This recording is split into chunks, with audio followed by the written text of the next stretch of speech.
Incorrect assembly and disassembly can permanently damage your device. Even if you follow the instructions, there is a possibility that something unexpected may occur. We are not responsible for your phone. If you're not willing to accept the inherent liability, hire a professional. Do this at your own risk.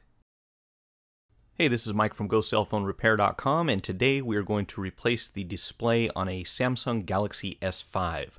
Sometimes it's a little difficult to tell for sure that the display itself is damaged. If you take a look at it from just the right angle, usually you can see some cracks underneath the glass that are actually in the AMOLED.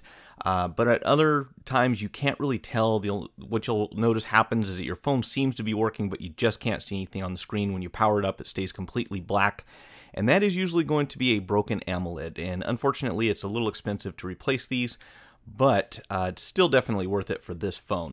So we'll start by removing the panel from the back of the phone, and of course remove your battery. If you have a SIM card or micro SD card, I would recommend you go ahead and take those out just to be safe.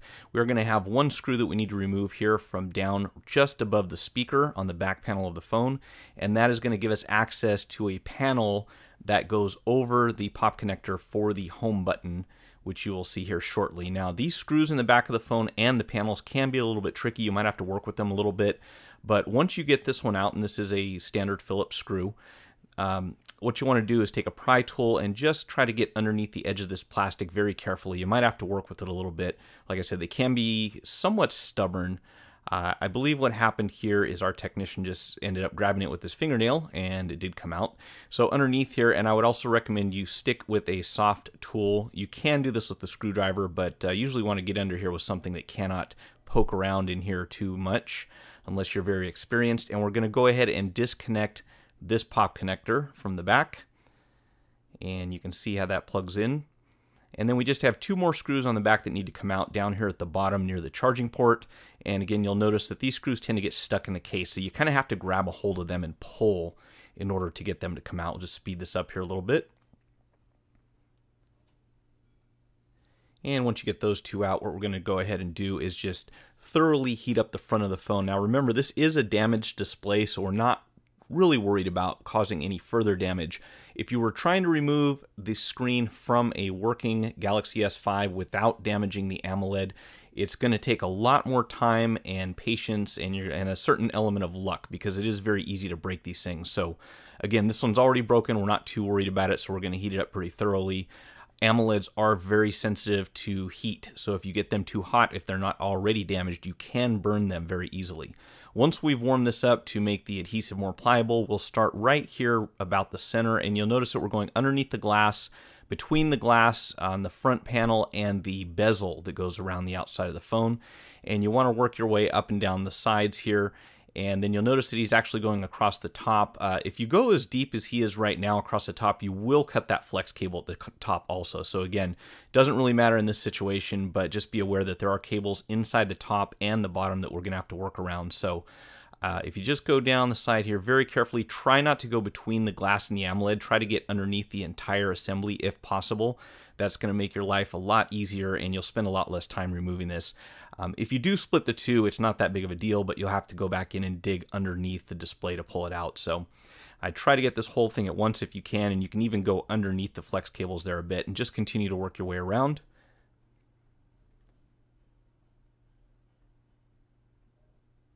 And just don't force it. You'll see there's a connector there that kind of popped out on its own. If it hadn't, you'd have to go in there and disconnect that, and it'll be a little bit more clear here further into the video where you can see what the display looks like when it's not attached to the phone.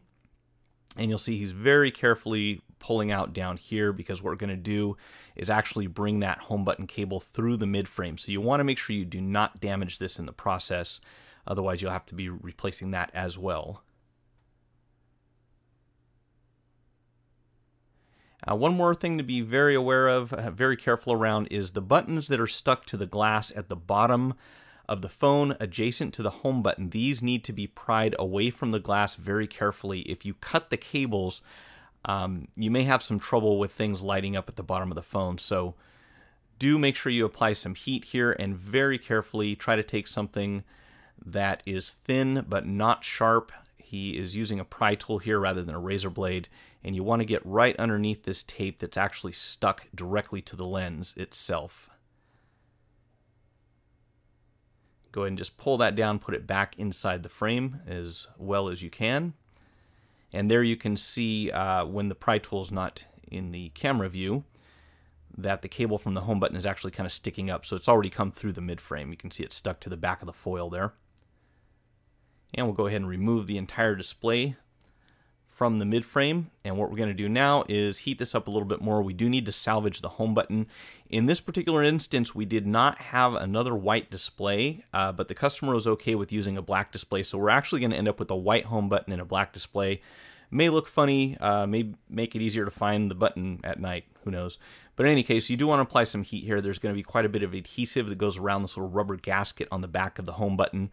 And we want to avoid tearing that, because if you do, it's not going to destroy the phone, but it does allow moisture and dust to get inside the bottom there, and we want to kind of avoid that as much as possible. Samsung has gotten a lot better here at making their phones dust resistant and water resistant, so the more you can do that, the longer your phone's going to last under adverse conditions. And you'll see he's got to really kind of work at this because it's glued in there pretty well, and just being really careful not to damage anything in the process.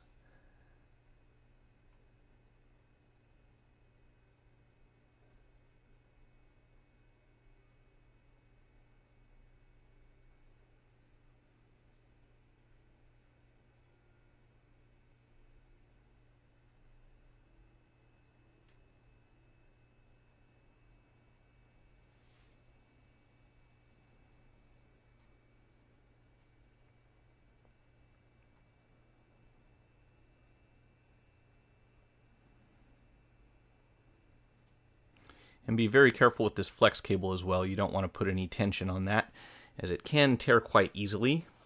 Surely it can be replaced, but if you don't have one on hand, it kind of sucks to have to put your repair on hold while you order a new one.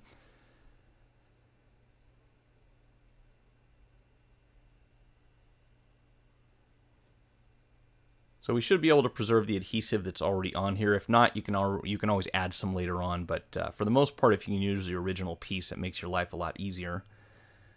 You might have to straighten it out a bit and possibly clean it if you've got dirt accumulated around the button itself.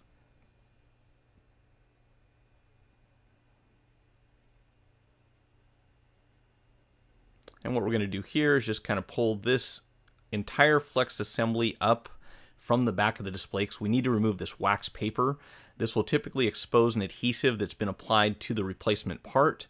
However, if the particular part you're working with does not have adhesive, you may have to add some to the frame. You'll see here there's actually still some sticky stuff left over where those pink kind of colored areas are, but we're actually going to add some additional adhesive. So I'm going to go ahead and let you see where he's applying all of this double-sided tape.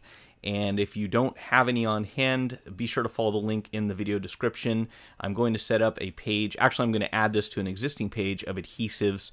There are several different types, and they all have specific applications. We find this really sticky stuff on the roll to do very well under this particular situation, because you need something really sticky that is a little more heavy duty than the 300, the 3M 300 LSE, which is what I usually use. So again, I will link that on the web page. Just follow the link in the video description if you need parts, adhesive, tools, and so on.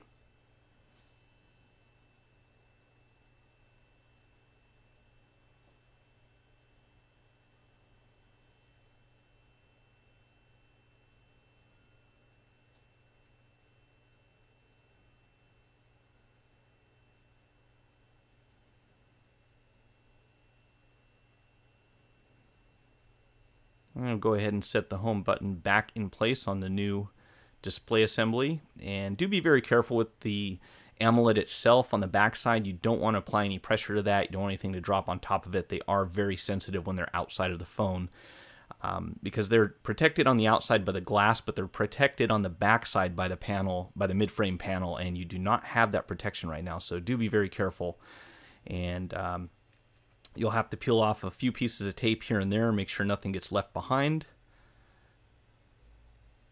And then we'll go ahead and proceed with putting a little more double stick adhesive on the top and the bottom areas. And these are the areas that are most important, the parts that actually bond to the glass, because as you can see on the back of the display, you've got that foil material, and while it does somewhat adhere to the back of the display, it's not going to give you a lot of protection if the two start to separate. What's really going to hold them in place is the adhesive that goes at the top and the bottom of the mid frame. So do be sure that you add some wherever necessary, and of course always be aware that if there are any sensor windows that need to be open, you do not want to cover them up. You'll see that at the bottom he actually put the adhesive over the lights, but because this is a transparent adhesive, it should not, well, once you get the wax paper peeled off, it should not interfere with the functionality of the lights at the bottom.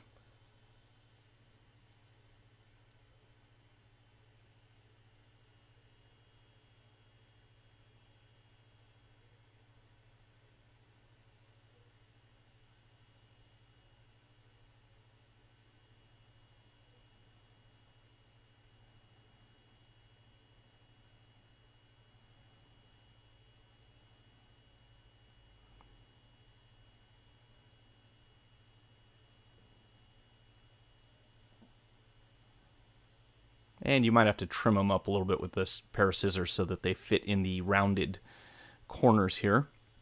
So what we're going to do is go ahead and remove all of this wax paper so that the adhesive is exposed. Once you're ready to install the panel, this is what you're going to do.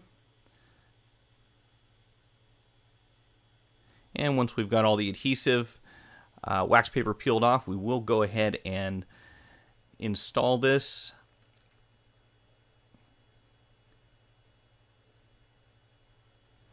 And one other extra step you can take, and that is heating up the double stick tape before you apply the display. If you're working in a particularly cool climate or somewhere that's got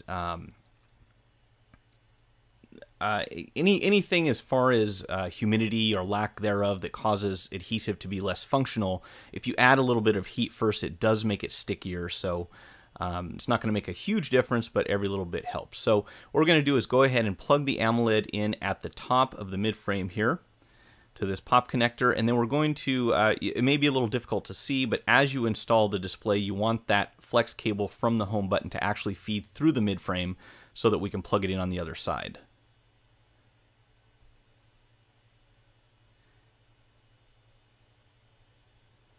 So unfortunately, this was slightly out of the camera shot when he did it, but you can see here he's kind of just guiding that through so that it comes through the back side. You don't want to push down on this with that flex cable stuck behind the screen because you can easily damage it. So do make sure you feed that through.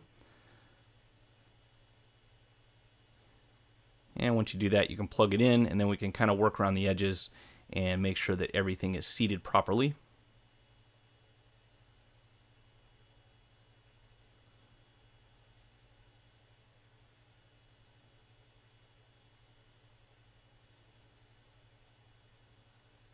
We'll go ahead and replace that retaining panel and the two screws at the bottom.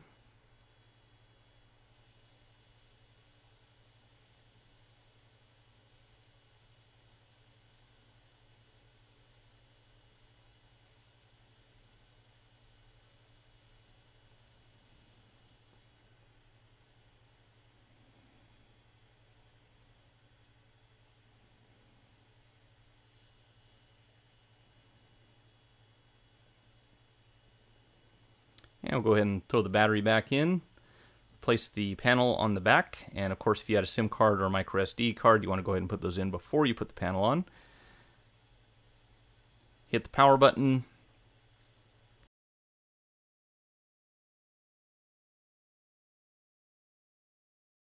Test the touch functionality on the screen. Make sure everything's working properly, and that'll do it.